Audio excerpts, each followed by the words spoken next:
Tell me about the toxic chemicals that are out in our environment today. The question about toxic chemicals in our environment is one that is jaw-dropping. The Journal of Pediatrics published a paper that identified there are 250 pounds of toxic chemicals per person per day being dumped in the United States. 250 pounds per person per day. That means a family of 4, mother, father, and 2 kids, is 1,000 pounds of toxic chemicals per day, 7 days a week, 52 weeks a year, every day, every year. 250 pounds per person are being dumped in the U.S. 250 pounds. It's just such an unfathomable figure. And this stuff doesn't go away. It's in our soils, it's in our air, it's in our water. You know, we don't have time to mess around anymore. I'm going to tell you 2 studies of the impact of chemicals in our environment. Just 2 to start with. The first is from the World Wildlife Fund, and this was published about 3 years ago in conjunction with 2 major universities. There has been, on average, a 58% loss, 58% reduction in population of all vertebrate species on the planet. Anything with a spine, the birds, the insects, the fish, the mammals. 58% reduction in the populations between 1970 and 2011, in 41 years. For the birds, it's 35%. For the mammals near fresh water, it's 78%. 78% of the beavers are gone. 78% of the porcupines are gone in 41 years. They're just gone. Why? They're drinking the water.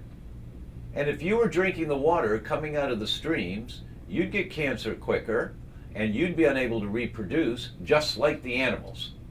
That's the first study. The second study is a meta-analysis, which means they looked at a whole lot of studies on one subject. There's 186 studies, and the subject is sperm count in healthy men. And this is between 1974 and 2011. So 37 years. So the same time frame as the first study about the animals. This is now humans. 37 years. There's been a 59% reduction in sperm count across the board. What does that mean? It's like, so what? Scientists worry about extinction of a species at 72% reduction in sperm count. We're at 59% in 37 years. What do you think is going to happen in the next 20 years?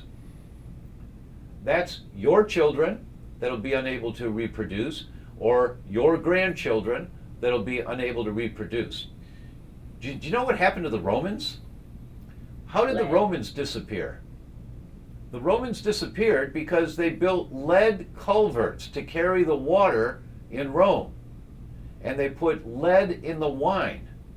They had lead poisoning, which causes infertility. And they stopped reproducing. Not that they weren't trying, they just couldn't reproduce. They weren't fertile. That's what's happening to us right now. And we just keep our heads buried in the sand and don't do anything about it. Oh, that's too bad. And then we continue to use our saran wrap and our plastic wraps and our Tupperware containers and aluminum foil and the plastic cups that we get our coffee in.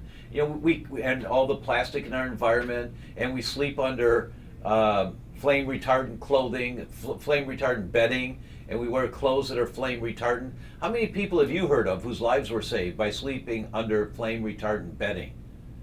But this stuff outgasses, and people just don't know that it outgasses because you can't smell it.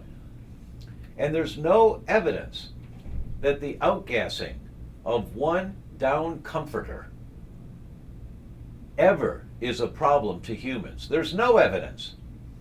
But it's the accumulation, the cumulative effect of your down comforters, of the press board leaking formaldehyde, outgassing formaldehyde that makes up your kitchen cabinets and your dining room furniture if it's not solid wood, if it's pressed wood, it's leaking formaldehyde, and the varnish that's leaking out chemicals, and the glyphosate that's in the foods if you're not eating organic, and the mercury that's in the fish that you're eating. It's the accumulation of all these toxins in our body that are triggering the rapid increase in autoimmune diseases. For example, autism. When I came out in practice, autism was 1 out of every 10,000 kids, about, something like that. It was very rare.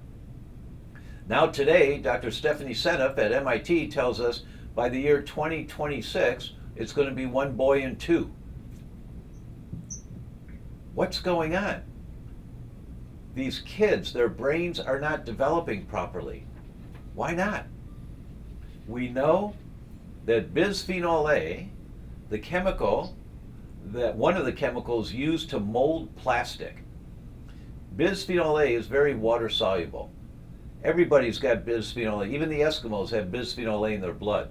It's a waste of time to do tests to see if you have bisphenol A in your system, because everybody's got it. What you test is, are you making antibodies to bisphenol A? Is your immune system saying, you've crossed the line here, I have to take my precious energy trying to protect you and fight this chemical because there's too much of it in your body right now.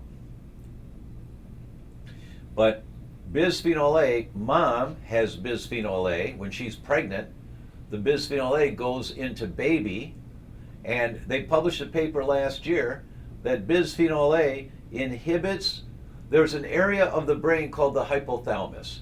It's the area that controls emotions and some of our thinking processes and our response to stimulus coming in, and what our emotions are and the thought processes from the stimuli coming in. The hypothalamus controls all that. Bisphenol A inhibits laying down the insulation over the hypothalamus. So they lay down less myelin over the hypothalamus. So these kids being born today from moms that have bisphenol A in their bloodstream have a brain that's not developing properly. Let me give you another example. This is a really good one. They published a study, this was 5 years ago. They checked pregnant women for their levels of antibodies to wheat. Those women that were in the top 10% of antibodies to wheat, their children, when born, had a 70% increased risk of developing schizophrenia 30 to 40 years later. Those children in the top 5% of antibodies to wheat had a 240% increased risk of developing schizophrenia 30 to 40 years later. So if mom has a sensitivity to wheat and she eats wheat, and these antibodies that are produced affect the development of baby's brain in utero, that doesn't manifest results for 30 years or 40 years. But 240% more likely, not 10%, not 20%, not 50%, 240% more likely to develop schizophrenia 30 to 40 years later. These toxins that we're exposed to are killing us. Bit by bit by bit. They're killing all the animals, and they're killing us. Ours is just a little slower because we have filtration mechanisms for our water, so it's not as potent an effect, but we're still getting it.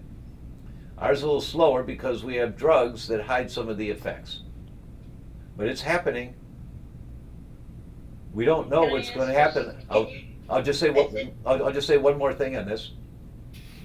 Scientists are now writing about the 6th extinction in the next 50 years. And the 6th extinction is humans.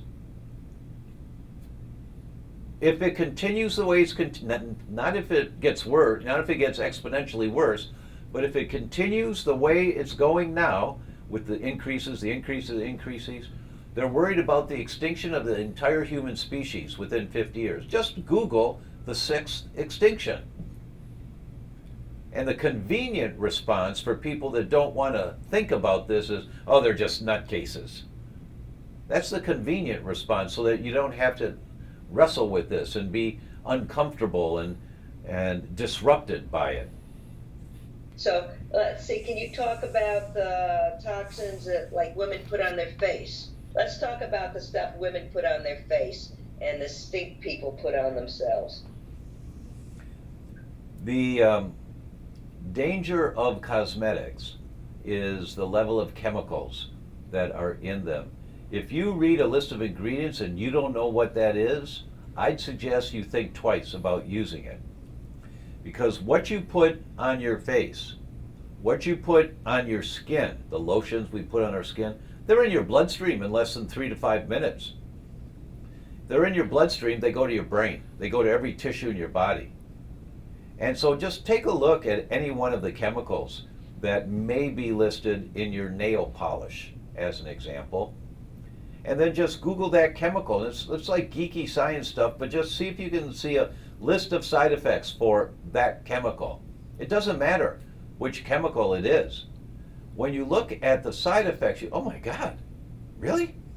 You see miscarriages and autoimmune diseases and cancers and diabetes, and you just see so many different manifestations of how this toxicity can manifest in your body. It just depends on your genetics as to how it's going to manifest. You pull at a chain, the chain always breaks at the weakest link. It's at one end, the middle, the other end. Your heart, your brain, your liver, your kidney, wherever your genetic weak link is, that's where the chain's going to break. So one person that uses lipstick with a particular toxic chemical in it may have brain dysfunction. They may get anxiety or depression. The next person that uses it may have kidney infections or bladder infections. The next person that uses it may get brain fog. It just depends on your genetics as to how it manifests. But these chemicals that we were born and raised in a world where we think it's okay to use all this stuff, and it's not. And when you look at things like, a child's brain is a really good monitor of the safety of our environment. And when you see that, I don't remember the number, maybe Dr. Kelly Brogan referenced the number of how many kids are on antidepressants now and anti-anxiety pills. The numbers are just through the roof, and I just don't remember the number to tell you exactly.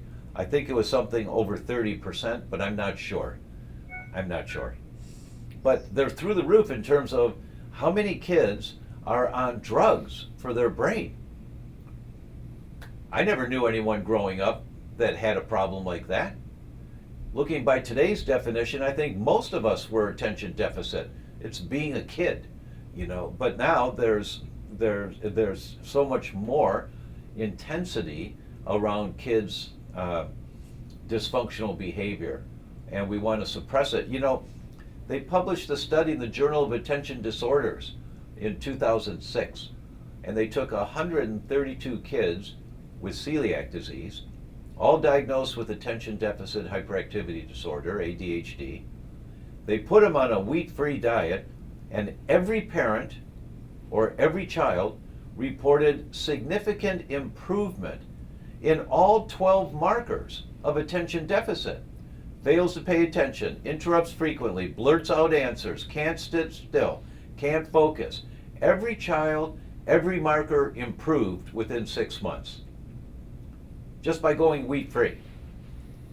If that were a drug, it'd be on the front page of every paper in the world. The pharmaceutical industry would make sure of that, and they'd sell billions. But there's no profit in talking about a food that's probably a problem for most of us. There's no profit. So we all need to get educated ourselves by summits like this, by education programs like this, so that we hear from experts, just another piece of the puzzle. And if you don't have a structure of how to take this information in, it's just so overwhelming that people just say, I can't listen anymore. They go south. They just don't, they start thinking about dinner, or they start thinking about something else. So you have to have a structure for this. And there's 2 things I recommend, 2 things that will really help you a lot in enhancing the health for you and your family. The first you take 1 hour a week to study this information. 1 hour a week. That's all. Everybody thinks they need to get everything right now. I need to get rid of this right now. What's the pill so I don't feel these symptoms anymore? Whatever it is that is a complaint for you, we think it's got to go away right now. Mrs. Patient, if it takes you 6 months to turn around this autoimmune disease and to reverse your MS, or reverse your rheumatoid, or reverse your scleroderma, if it takes 6 months, are you in or are you out? You know, because everybody wants it right now. So the first thing is to understand is, at 1 hour a week, you learn a new concept and you apply one principle. Because base hits win the ball game, not home runs. If you keep getting base hits, you just do this one little thing. I'll give you an example. It's not directly related to health, but it was a base hit for me. I went shopping one day at the local food store, and I bought probably 12 to 15 different kinds of vegetables, and I put them in a plastic bag and brought them home, and I'm taking them out of the plastic bag and putting them in the refrigerator, and I'm about to throw away 12 to 15 plastic bags. And I said, wait a minute, this stuff is killing the planet. Why don't I just put them all in one bag and put them in the car, and next time I go shopping, I'll just use the same bags. So I did that. I put them all in one bag and I put them by the front door, so when I went out to the car, I just put them in the car. And a week later, 2 weeks later, when I was back in town, I went shopping to buy some food, and I'm pushing the cart into the vegetable area, and I go to grab the first plastic bag, and I go, oh, I forgot the plastic bags in the car. Oh, I'll get it next time. My first response was, I'll get it next time. And I'm about to tear the plastic bag off. I said, no, it'll take you 2 minutes to walk out to the car, get the bags, and walk back in. I'm just lazy. I didn't want to do it. But I said, okay, I'll do it. And I went out and I did it, and I felt so good about that little behavior that I just reduced the use of 12 to 15 plastic bags, whatever I was going to buy that day, and I used the same bags. That's such a silly little thing, but most of us don't think of that. Most of us use a plastic bag, we throw it away as if it magically disappears into the cosmos. It doesn't disappear. It goes into the garbage dumps, and it gets into the ocean. And you've heard whales are washing up on our shores. Often now, they die because they're so full of plastic inside their bodies. What about fragrances? The question of fragrances is very difficult to answer because they don't list the ingredients. Where fragrances are safer for almost all of us is in essential oils. And essential oils have healing benefits. Not only do they smell nice and help you to carry a nice fragrance about you, but perfumes, colognes, aftershaves, they don't list what's in it. And you have to do a lot of research to find out what are these chemicals, and then you find out how carcinogenic they are. Okay, what about, is there any more to add on BPA other than its effect on the myelin and the hippocampal region? BPA, bisphenol A, binds onto our receptor sites. Now, a receptor site is like a catcher's mitt. The pitcher throws the ball to the catcher. The way you get hormones inside your cells is that hormones are in the bloodstream, say estrogen, and an estrogen receptor site has a little bit of a magnetic pull, and it pulls it right in. The pitcher throws the ball to the catcher. Estrogen goes into the estrogen receptor site. Progesterone will not go into estrogen receptor sites.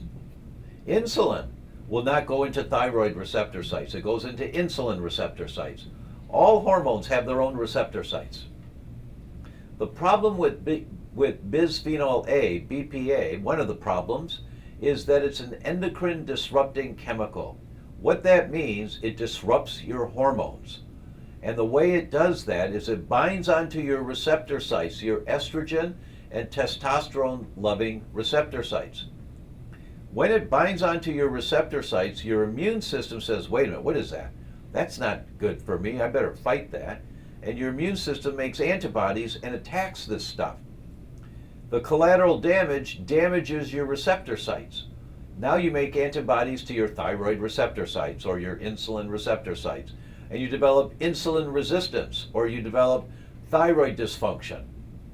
And it's these bisphenol A's binding onto the endocrine disrupting, binding onto your estrogen and testosterone receptor sites that's triggering this. Men with low sperm counts, part of the contributing factor, there are many chemicals, but one of the contributing factors is bisphenol A binding into your testes receptor sites for testosterone. That's part of the problem. It's such an overwhelming problem to think about. We can't live with these chemicals. And it's just demonstrating again, time and time again, slowly and slowly. We're seeing more diseases, more people getting more diseases, more animals dying, more insects dying, more birds dying, more fish dying. We're just seeing all the time, and nobody knows what to do about it, so we're doing nothing. We have to wake up and reuse your plastic bags to go shopping with. What about fire retardants, like in baby clothes, airplanes, bedding, curtains? What effect do they have on us? You mentioned the off-gassing, but anything else?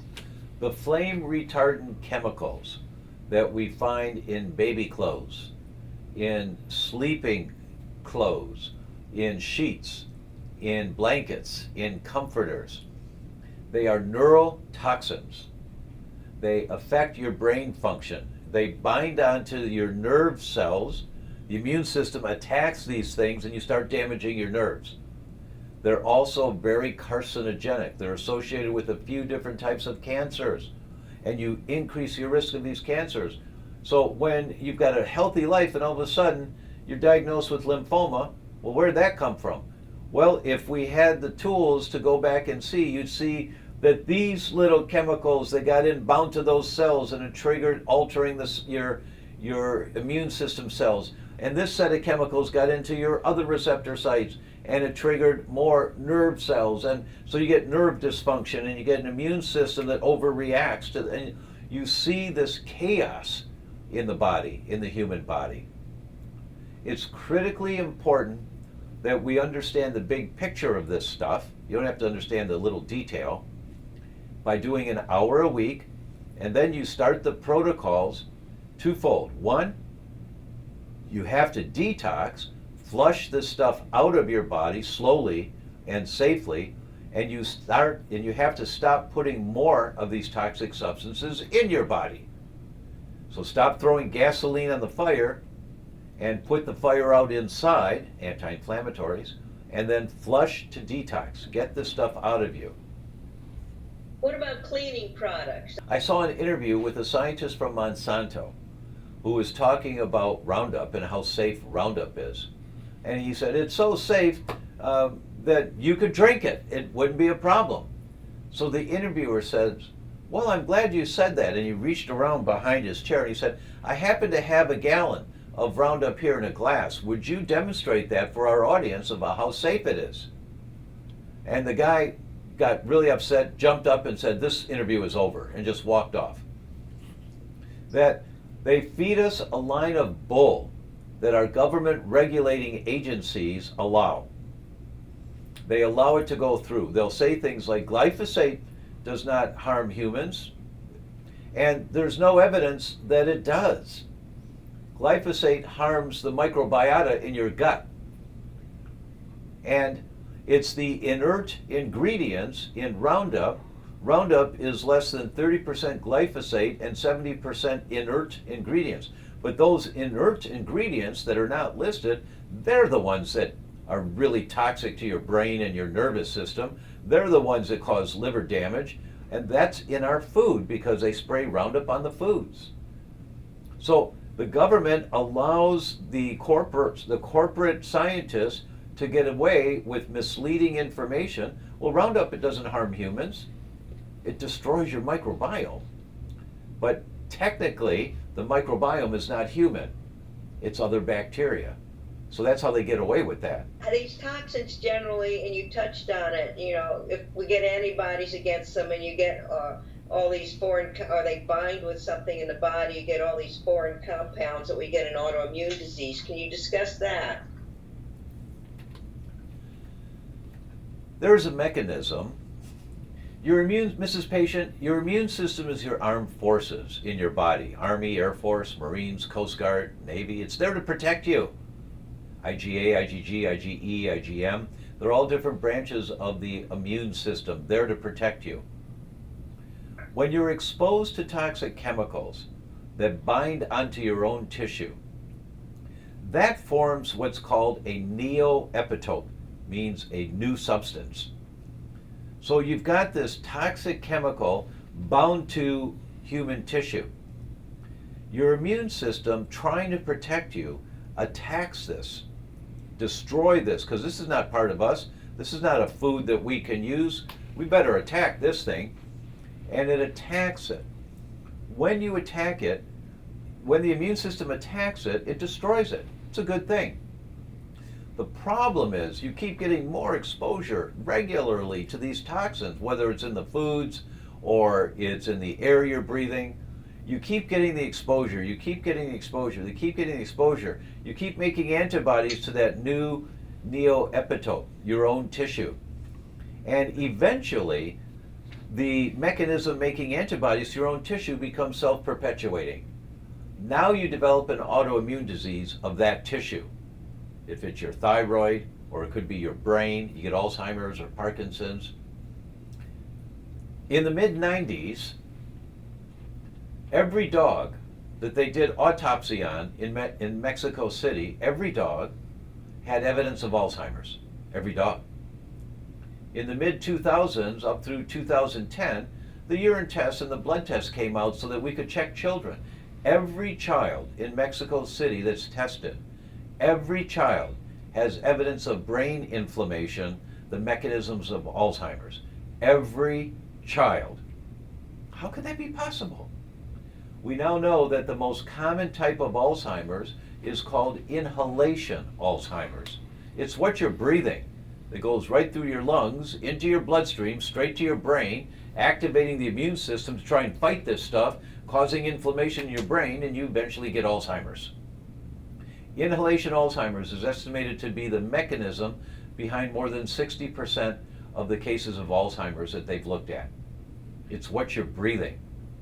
You think you're okay where you live? Here's how you tell. Take your car to the car wash.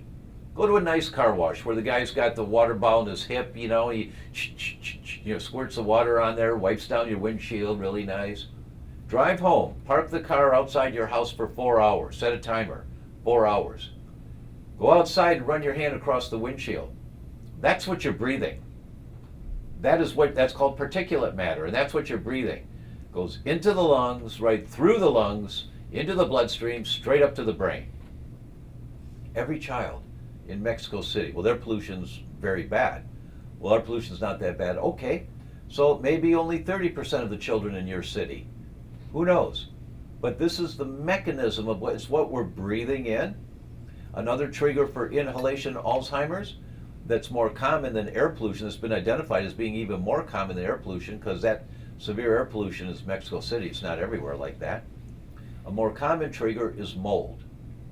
Mrs. Patient, if you go on vacation, when you come home, do you have to open the windows to air the house out? Oh yeah. You got mold in your house. That musty smell is mold. You have to clean your house. You have to have a remediator come in and find out where the mold is and get the mold out of your house, because you're breathing it every day. A little more getting into the bloodstream through the lungs, breathing it in through the lungs, into the bloodstream, straight to the brain, causing inflammation in the brain. So it's this level of toxins that we're exposed to, day in, day out, day in, day out, activating your immune system, trying to protect you, that is producing the rapid increase in the autoimmune diseases that we're getting. It's the toxic world we live in. You can't use plastic wrap on your food.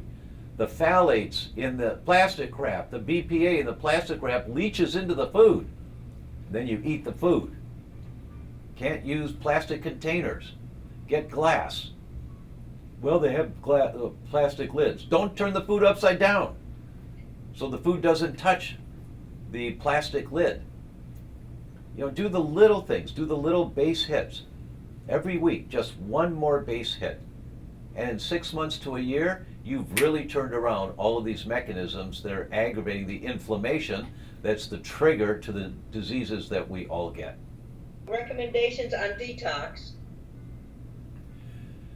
Detoxification is a very important concept that we all learn to embrace for the rest of our lives. This planet's not getting purer, it's getting more toxic. So there are a few basic concepts about detoxification that we all need to understand. First, the most important detox pathway is to drink enough water. Water is the highway that carries stuff around in your body. It carries stuff in, it'll carry stuff out. But if you're dehydrated, or I drink orange juice, that doesn't work. It's water, and it's a minimum of a ½ ounce per pound body weight. When you're doing saunas and sweating a lot and things like that, you increase it to 3/4 ounce, 3/4 of an ounce of water per pound body weight. It's a lot of water. I'm going to pee a lot. Yeah, you're going to pee a lot. You're right. Your pee's going to be full of toxic crud that you're getting out of there. So the first thing is to make sure you're drinking enough water. The second thing is to make sure you're having good bowel movements. If you're not having good bowel movements, do not start a detox program. You're just all backed up. It's like you back your car into a snowbank and the exhaust pipe is full of snow. All the exhaust comes back into the car. So you have to make sure that your elimination system is ready for detoxing. So you may have to first address your bowels and drinking enough water. When that is done, there are many good detox mechanisms that you can use. A safe one that you can use right away, an easy one, is called fasting mimicking diets. Fasting mimicking diets means that you eat all of your food within 8 to 12 hours in a day, preferably closer to 8. When you do that, it turns on regeneration in your body. You produce stem cells by just not eating for 16 hours. You produce stem cells in your body. Now there's lots of politics about stem cells and whether we should be injecting them in people. I'm not getting into that. You make your own stem cells. You just create the environment to make your own stem cells. How do you do that? Do a fasting mimicking diet. And the studies show that you will regenerate new beta cells in the pancreas and you reverse diabetes in humans. They published this last year. Humans with type 1 diabetes, autoimmune diabetes, means the beta cells are so beat up and worn out they can't make insulin anymore.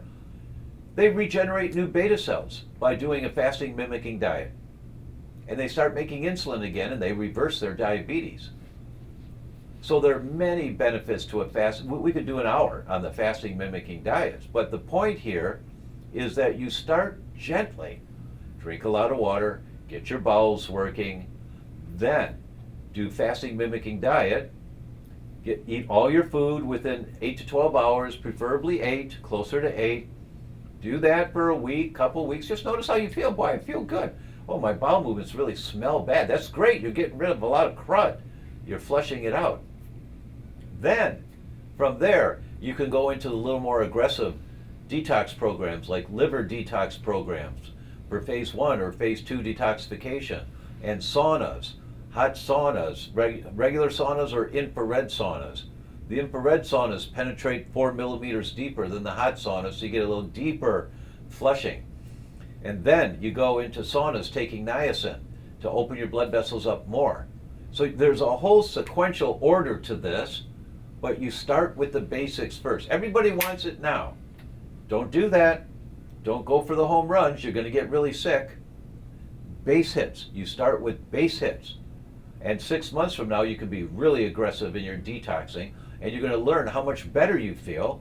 And then you're going to learn that, I just need to do a little detox a couple, 3 times a year like this, because there's so much toxins in my environment, the air I'm breathing, the formaldehyde in the kitchen cabinets that I'm breathing, the plastics that I'm exposed to. There's no way to avoid all of this stuff. There's no way. You can reduce your exposures, but you can't avoid it.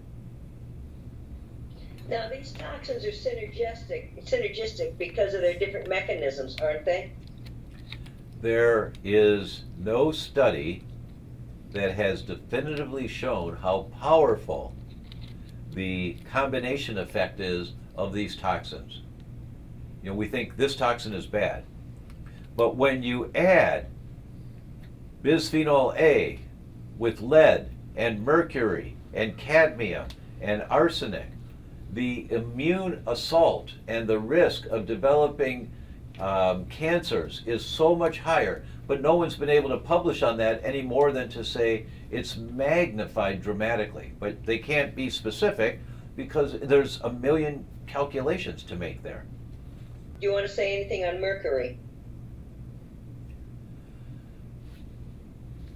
There is no question that mercury toxicity is a major assault on the brain and the nervous system. There are many studies on that. Our primary exposures to mercury are 2 that I'm aware of. 3 that I'm aware of. 1, in the air, we're breathing it. That's because the coal-burning power plants in India and China, the mercury goes up into the atmosphere, it gets blown across the planet and comes down in Minnesota or in Florida or in California with the rain. So we're breathing it. The rain comes down in the ocean. Most of the planet's covered by ocean. So it comes down in the ocean. The mercury's in the ocean. The plankton absorbs the mercury. The little fish eat the plankton. The medium-sized fish eat the little fish, so they get higher concentrations of mercury. Then the big fish eat the medium-sized fish. They get the highest concentrations of mercury. That's tuna and swordfish. They're loaded with mercury because they're high on the food chain.